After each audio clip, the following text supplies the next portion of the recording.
It's the amazing Rico Brogna podcast with your host, Evan Roberts. A drive home edition of the Rico Brogna. Welcome in, everybody. I am leaving the parking lot of Citi Field on what was a beautiful, nice, and easy, stressless Tuesday night as the New York Mets defeat the San Diego Padres by a final score of 8-3. Before we get to the game, before we get to all the good, because there is a lot of good to come out of this victory, I mean, what the hell is up with Francisco Alvarez? Is he a freaking magnet to being drilled? And, you know, maybe I'm being emotional and maybe I'm not thinking through correctly here, but somebody on the San Diego Padres, whether it's Manny Machado, whether it's Fernando Tatis Jr., whether it's, honestly, it could be anybody, someone's got to wear it. Someone's got to be drilled. And I know that the Padres aren't responsible for every time Francisco Alvarez has been hit, but this one was bad. I mean, it looked awful, especially his reaction, and hopefully it's going to be okay. But it is unbelievable with this poor freaking guy. I mean, he's got broken bones everywhere. We know about the thumb. We know about the pinky.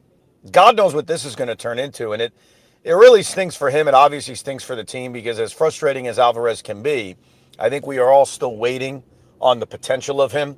And it seems like he gets hurt right as he's starting to show you signs of life. On Sunday, he had a couple of hits, ripped a double. So maybe it's leading somewhere. Maybe it's building up somewhere. And obviously in this game, he doesn't do much, but he gets drilled at the very end with the Mets having a big lead against a reliever, Bradley Rodriguez, whoever he is. It just sucks for him. And I don't know, man. It feels like the Mets have been drilled so often over the last couple of years that there does need to be a little bit of revenge. And I thought in the ninth inning with Manaea on the mound and protecting a 5-run lead, if that was the moment to do it, I wasn't against it. You want to hit Jackson Merrill? I mean, who could stand Jackson Merrill? Remember he had a game-winning hit against the Mets a year ago? He's a good player. May not be their best player, may not be a superstar, but I thought that maybe the ninth inning would have been the appropriate time to get a little bit of revenge. And I know that all of that is kind of weird, that we sit here like animals saying, oh, we got to get revenge. I don't think Bradley Rodriguez hit Francisco Alvarez on purpose, but that doesn't matter. It's baseball.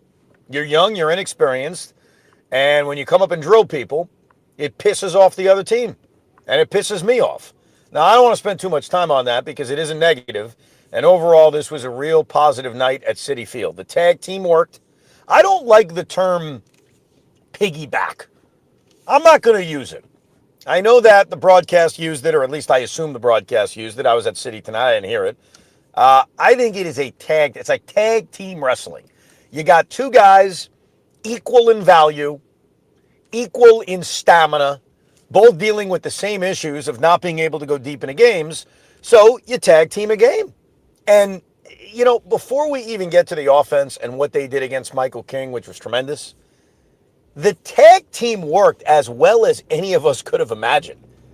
I mean, you get a typical average-ish outing from Clay Holmes. You could argue we never saw the end of it because if there wasn't a tag team in order, Clay Holmes comes out for the fifth inning and he's facing the bottom of the order, and who knows what happens. I mean, it's very possible Clay Holmes gets 3 outs, but it's also likely he doesn't. I mean, if we're guessing, you know, it's likely that Clay puts a couple of guys on base. Then the top of the order comes up, and Fernando Tatis Jr. faces a reliever, or maybe faces Clay with a couple of guys on base and maybe an out or two, and gets a big hit and completely changes Clay Holmes' pitching line. Because how many times have we seen that this season? We've seen it a million times. So I like the idea, especially with Clay Holmes, of preempting the explosion. By the way, I got like 500 people in front of me right now. I'm looking at all these jerseys. Ahmed Rosario, Pete Alonso, someone has their own name on their back, Juan Soto, Tom Seaver. There's so many people, and I don't want to hit them because that's a lawsuit. Plus, I'd feel bad. I don't want to hit anybody. I think I've told this story before on some drive homes that my dad once hit somebody and immediately turned to me and said, it was a Yankee fan. And I'm like, but you still hit him. I don't think that matters. But either way, I did not hit anybody, and I am taking my shortcut home that I've been told not to reveal out loud because I shouldn't be giving away my shortcuts leaving Citi Field. I'll just say it's working beautifully. like the tag team, worked beautifully because we never had to worry. We never had to find out what Clay Holmes was going to do in the fifth inning. And I know the Mets ended up having a big lead, but that wouldn't have mattered. It could have been a 2-2 game, a 3-2 game, a 4-2 game. Clay Holmes gave you the 4 innings.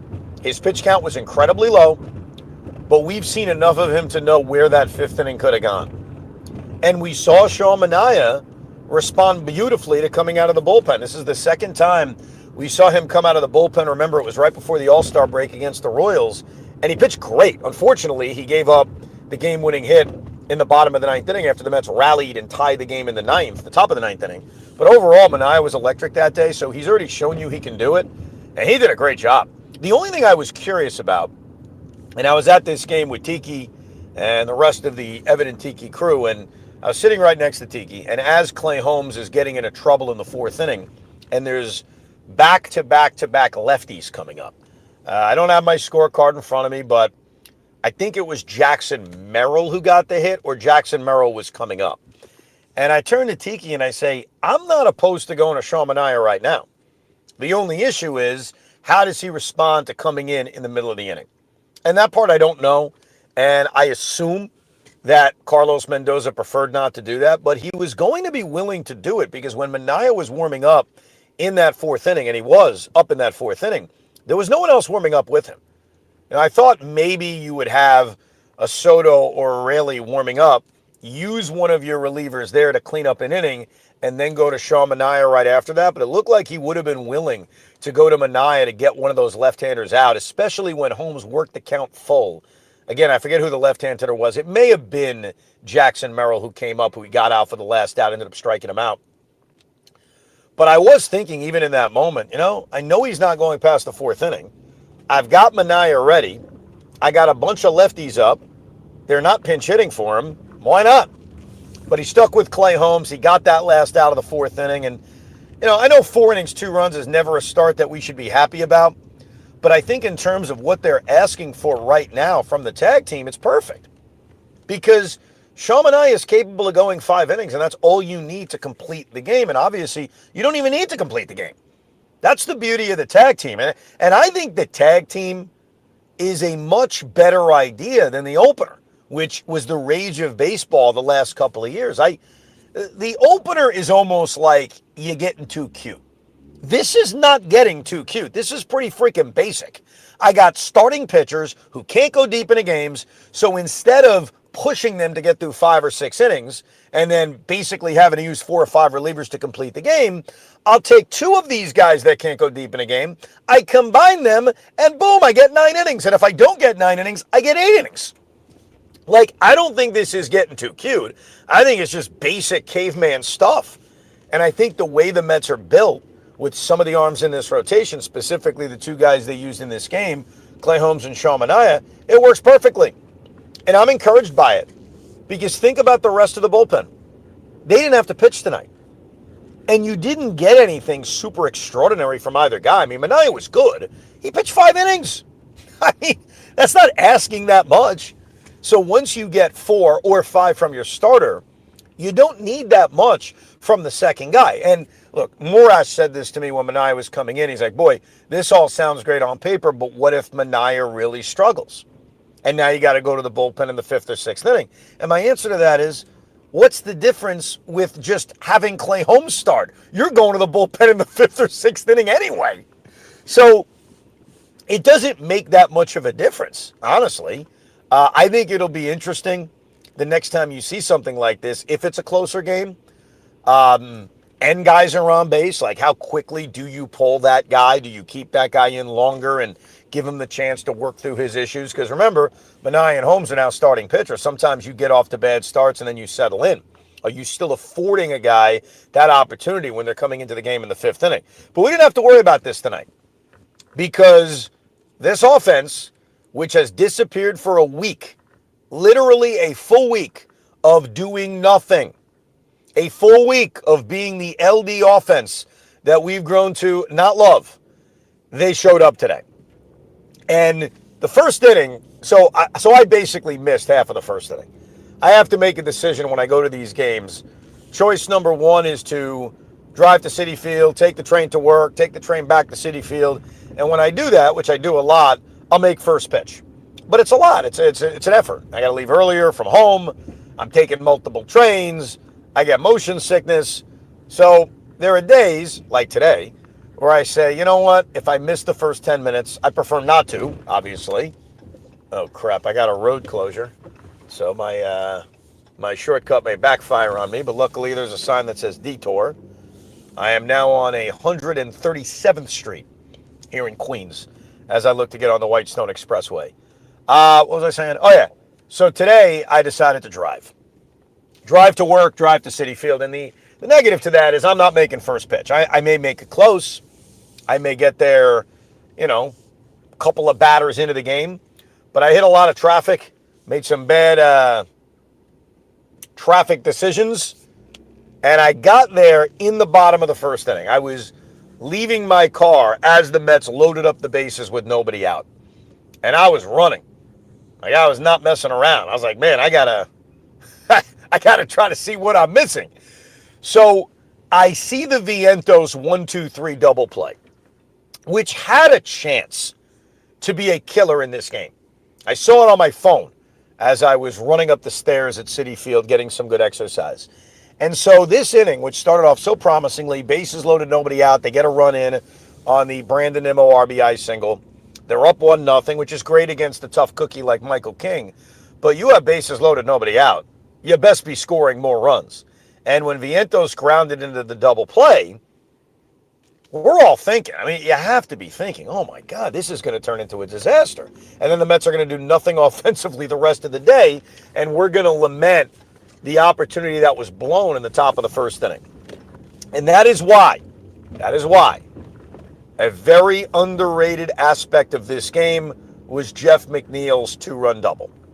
Because that, I think, relaxed the crowd, certainly relaxed me, made the inning a success. Even if nothing happened after that, you would have said, all right, scored 3 runs, you're up 3-0, you give Clay Holmes a little bit of an early cushion, and you took advantage of Michael King loading up the bases with nobody out.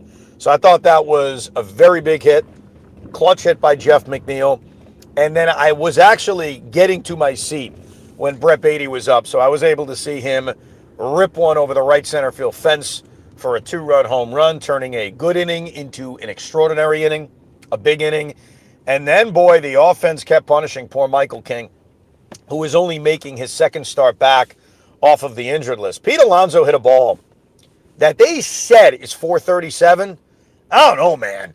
That was in Troy Tulowitzki, Mark Reynolds country, for those that remember the bombs that those two guys hit a decade ago at Citi Field. 2 of the longest home runs I've ever seen in that ballpark, outside of the home run derby when Yoenis Cespedes put on a show. So they said 437. I could have sworn that was 450. Pete with a very good offensive game, building off of what happened on Sunday.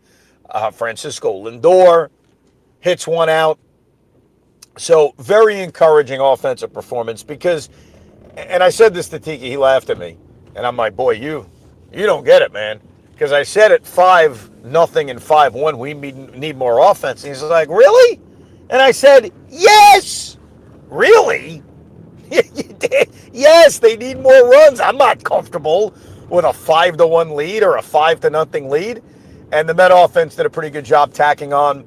They end up putting up 8. So they didn't explode the rest of the game, but they get the 3 solo home runs to put up 8 on the board. Like I mentioned, the pitching made it stand up.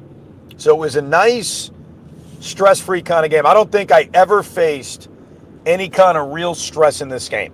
Even when Clay Holmes put a guy on base in the 4th inning, even when he gave up the solo home runs, you're pitching with a lead. The one thing you don't want to do is walk guys, which for the most part he did not do. So great effort by the offense, really good pitching, and you just hope, I'm not going to sit here and be naive to you, you just hope that this is actually the beginning of a real winning streak. What I'm encouraged by is that when the Mets have had their previous long-ass losing streaks, the 7-game streak earlier this year, the 8-game streak they just had, when they broke it, they didn't immediately get hot. Like if you go back to the losing streak back in June, that started on June 13th, really the the whole run of bad baseball the Mets have been in. They won that game on a Saturday against the Phillies. It was the day we had Carlos Mendoza on the Rico from Fanatics Fest. And then they responded the next day and got absolutely hammered on Sunday Night Baseball. So they didn't turn breaking out of the losing streak into anything on both occasions. On both occasions, they would, I think on the first one, they lost 3 more in a row, if memory serves correct. So what I need, and so far so good because they've got 2 in a row, is to turn this horrible losing streak that just ended into a response. You know, remember earlier this season when they had the winning streak out west? They swept San Francisco. They swept Anaheim. They beat the Reds. I think I just described the winning streak completely backwards, but they beat the Reds on that Sunday at Citi Field to salvage the series. They swept the Angels, and then they went out to San Francisco and swept the Giants. They had a 7-game winning streak. We're all feeling good. They immediately dropped the whole thing right back. Got swept by San Diego. It became an ugly, ugly affair. They need right now, especially to secure this playoff spot and not make us sweat out the last 2 weeks, they need to respond with a winning streak. And certainly the offense starting to click would be nice. And they're in good position. They have an offense that is due to break out of it. They certainly did it in this game. They have a bullpen that's completely refreshed because they didn't have to use any of it because of the tag team effort on Tuesday. They've got the kids all lined up. First it'll be David Peterson. Then we're going to get Jonah Tong. Then we're going to get Brandon Sproat and Nolan McLean. And so with the Nationals coming to town and the Mets owing the Nationals, considering what happened back in late August, let us hope. I can't say it confidently because I am not a confident man right now, and why would I be? But I hope that this is the push that we have been waiting for and that they can take control of this last wild card spot, and we can all laugh at Saturday and Friday in the Texas series and chuckle and say, oh, that was rock bottom, wasn't it? Because hopefully it was rock bottom. You know, hopefully there's no more of this. But hell of a victory. I'm driving over the Whitestone Bridge right now. Pete Hoffman's back at the shop where he lives. How you feeling right now, Hoff? You've been very negative during the losing streak. I think we all have. But with these back-to-back wins, with a nice win today against San Diego, are we feeling better? I mean, there's no way you can't feel better because they won 2 games. They went and attacked Michael King real quick. I mean, you saw Lindor hit a home run. You saw, Beatty hit a home run. You saw, everyone get a base hit in the first inning. It looked fantastic. Manaea, I know that you said you're not fully back with Manaea getting back to the rotation or whatever, but, I think he looked amazing. I know he gave up that 1 home run. He didn't get a call at the end of the game where he gave up a base hit to Merrill, but for the most part, he pitched really, really well and got me excited that I'm like, you know what? If he could be like that and the way he finished the last game, the last 3 innings, you're talking about 8 innings, 1 run. I starting to feel like Sean Manaea can get back to where he was at one point in time. He doesn't throw as hard as some of the other guys. He's topping out like around 92 miles per hour. But the way he delivers the ball, it pops a little bit more, so that's good. I'm not confident in Sean Manaea. I think that the reason I like what they did in this game, and I would stick with it, is that even though I was encouraged by the end of his last start, because of the little Carlos Mendoza, whatever he did, the pep talk that he did in Philadelphia. So if you remember, I felt positive and I was okay giving him another start. But I think this clearly works. Like this idea, because it was always an idea. You talked about it a lot, Hoff. The idea of tag teaming starting pitchers. We finally saw it in action. I know we saw it right before the All-Star break with these same 2 guys, but it works. And I think if you believe in Brandon Sproat and Nolan McLean and David Peterson and we're willing to give Jonah Tong another start, by the way, I would tag team him too. I think it should be Tong and Senga at this point. I know the only reason I say that is because you could split it up and go Tong Manaea and Senga Holmes. I don't even care. But I think those 4 guys can be used in tag teams. Tong is so young and inexperienced. Senga was running into the same issue of not being able to go deep into games. Manaea, same thing. Holmes, same thing. So it's not a lack of belief in Sean Manaea, because I did think that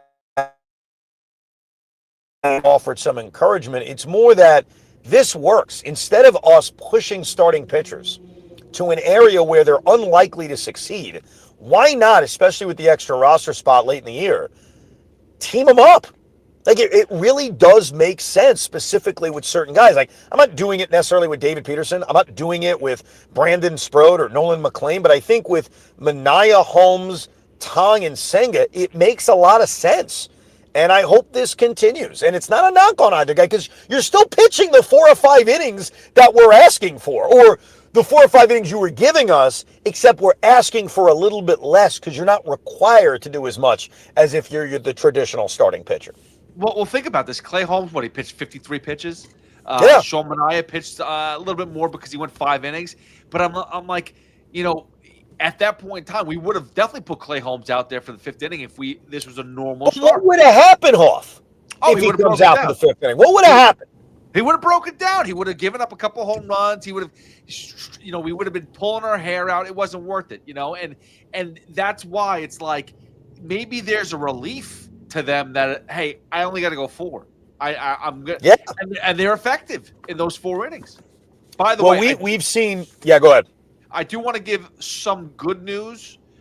Francisco Alvarez, according to Carlos Mendoza, they're not going to go for X-rays at all. It's sore, but it's not really the elbow. It's a little bit above it. It's more like the whatever the muscle that is or whatever. He gave it before, and I'm already blanking on it. Tricep. Thank you, sir. I was not good in school, but yes, the tricep area. That's so. But it's more there than anything else. So it's not it's not bone as much. So that's good. They're not even planning on going for X-rays unless he says I'm in some serious pain. That's a good sign. Hopefully it is just sore and he can get over it. I know Luis Torrens is beginning a rehab assignment, so Luis is on his way back, and the Mets could hopefully be at full strength at catcher. When they move starting pitchers to bullpen roles, sometimes they air it out. They throw a little bit harder because they know they don't have to go 5, 6, 7 innings. I'm not sure you're going to see that because you're still asking the starting pitcher to go 4 or 5 innings in this role. But you're right. I mean, there could be a mental aspect to it where early in a game, a couple of guys on base, big spot, you could air it out a little bit. You could maybe go a little tick up in velocity because you're not being asked to go deep into games. I think this can work. I think this tag team effort, when we do off-season Ricos and we get into next year, it's tough to do over the course of 162 games just based on roster spots and having enough guys in your bullpen. But I think with the extra roster spot that you have, with the fact that you've got a lot of candidates to do this, and then come postseason time, assuming the Mets are in the playoffs, that's even easier because you don't need 5 starting pitchers when you're in the postseason. So you're not like weakening or shortening your bullpen by having multiple guys kind of tag team starts. So I think it's a strategy that is probably more difficult to execute over the course of 162. But I'll tell you, it makes sense. And it makes sense specifically with the arms they have. So what I would do, and by the way, depending on who you're facing, you could flip-flop Manaea and Holmes. I don't think it makes a damn difference. And I heard David Stearns on Tuesday. He met the media. He does this every few weeks where he'll answer some questions. And he took the tough ones because David knows he did not have a good trade deadline. He could tell me how, the system of evaluating is all good. The results suck. I mean, that's just unquestioned. Now, luckily, there's a chance for that to change over the next 2 weeks, and certainly the postseason if the Mets are there. But he is certainly open to the idea that Clay Holmes is going to be more of a traditional reliever. And I think if they're in the wild card series, dare I say the divisional series, it becomes an option. But right now, I want to see more of the tag teams. And I think that Jonah Tong should be a part of it too with Kodai Senga. He's going to make his next start, Jonah. So we'll see. I'm open-minded. Maybe he goes out and delivers 6 scoreless innings the way Brandon Sprode and Nolan McLean have. But I think that's an option. Or Jonah Tong could just become shorter, and he could go an inning or 2. And you could really let it air it out in a short roll out of the bullpen. But no question about it, the tag team effort of Sean Manaea and Clay Holmes was a great success in day one. It just screws Clay Holmes because he couldn't get a win. He couldn't go the required 5 to get the win, but who cares about that? Oh, wait a second. You missed a great broadcast. You might have to go home and watch this because all of a sudden Gary and Keith started talking about maybe they should lower the win expectation from 5 innings to 4 innings. And maybe they should just, what you always said, maybe you give the win to the best pitcher of that game. Dude. You go and choose it. So this is from my grandfather, who is no longer with us. Old New York Giants baseball fan. And he would always get on the closer that would blow the game and vulture the win. And every time it would happen, he'd say, they gotta let the official score decide who wins the game. Because it would annoy him when a starter would go 8 scoreless and then John Franco would blow the game, but then they'd win in the bottom of the 9th inning and Franco would get the win. So I've said this for a while. I'm sure I've said this on a Rico before, but I am very much in favor of the official score deciding who wins games. It'll make for fun debates. I mean, we have enough debates on the Rico between the Rico, I'm the man now star of the series and the net negative. There'll be win debates. But I do think that that's what they should do. Now, I will go home and watch a little bit of the broadcast because I've been told that me and Tiki got some airtime. And I was chowing down on food while I got that airtime. So now I've got to go back and watch it. I ate a pastrami sandwich today, Pete, and it was tremendous. Well, they thought it was French fries, and they knew that someone was drinking a Dos Equis, and they were a little jealous, I'll be honest. The Dos Equis was Tiki. I did not have French fries. It was the pastrami sandwich they sell at Citi Field. Sean Morash bought it for me. It was a surprise. I didn't even ask for it, and it was marvelous. It was a wonderful, fun night at the park, and the vibes, while still not amazing, they're starting to turn. And hopefully, the Mets can punch the Padres a couple of more times this week, beat up the Nationals, and we can cruise into a playoff spot and get set for a best-of-3 series against the LA Dodgers. That's the goal. Now, Evan, there are 11 games left to this regular season. Did you know that? I am aware that there are 11 games left in the season, yes. All right, so right now we're currently 2 games over, 2 games ahead of the D-backs, who I think are losing to the Giants, who are 2.5 games behind us. How do you feel these next 11 games are going to go? Do you have a prediction on the record? How many games do the Mets really need to win to clinch that playoff spot? So what scares me is that when you allow this to get close, when you allow Arizona to be within striking distance, the Giants, the Reds, you put yourself in a position where if one of those teams goes out and wins 10 out of 12, you're in a tricky spot. Like, you better win your games. So I think going into these 12 games, I looked at it and said 8 out of 12 would be, I'd feel good about the team. Like, I'd feel good about, wow, they're winning games, they're winning series, and you'd feel better about them going into October. And I would assume with how streaky Cincinnati's been, with the difficulty of the Arizona schedule, that 8 out of 12 would be enough. Now, it may not be. I mean, you never know. But that's the goal. Because honestly, they owe the San Diego Padres. And they took care of it in night 1. But they owe them. They got swept. They got embarrassed in San Diego. That was a big part of this season that caused the spiral. The Nationals, they really owe, after losing 2 out of 3 to them back in Washington, D.C. And they're a bad team. They're a team you should beat up on. Chicago's going to have absolutely nothing to play for. And, we don't owe this, well, we do owe this Marlin team because the Mets lost 3 out of 4 to them at Citi Field right after sweeping Philadelphia and confusing people into thinking this was a divisional race. So they owe a lot of the teams they're facing. It's now 8 out of 12, so I guess that would make it 7 out of 11. But no, I want 8 out of 11 now. I want to see this team play the way we know they're capable of. And look, I think if they play the Dodgers, the Mets are going to be underdogs. We all know that. And I would never say the Mets have nothing to lose, because they do. When you have the payroll that we have, the expectations that we have, yeah, losing in the wild card series is not acceptable. But we'd then be facing the team to beat. And I don't care what their record is. I don't care if they get a first-round bye, which appears unlikely, because obviously if they get a first-round bye, then who cares about the Dodgers? The Mets won't be playing them. But the Dodgers are the most talented team in Major League Baseball. They are the defending, reigning world champions. but I love the idea of getting a crack at them in a best-of-3 series. I do, because I don't think the best team necessarily wins best-of-3 series. I love the idea of Nolan McLean getting that opportunity as a guy who's a rookie, who may still be a rookie next year, depending on his innings, getting a crack to walk in at Dodger Stadium and face Ohtani and Betts and Freeman and all those studs and really stun the world in a way. So that's what I'm hopeful for. I got excited even thinking about all this, but I also can't forget the emotions we had 3 days ago when we all thought this team was dead. You thought this team was dead. You said they need to fall out of a playoff spot to then make the playoffs. Do you still feel that way, Pete? Well, they did.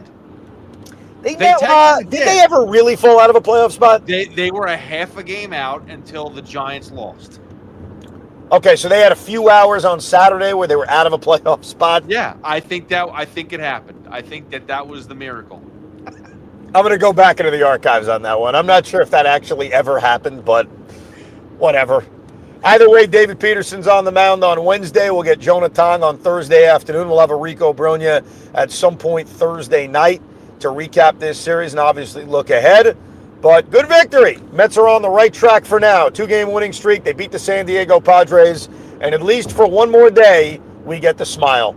Thank you very much for listening, downloading, hanging out with us on a drive home edition of Rico Brogna. We hope you enjoyed this episode of the Rico Brogna podcast. It's amazing, isn't it?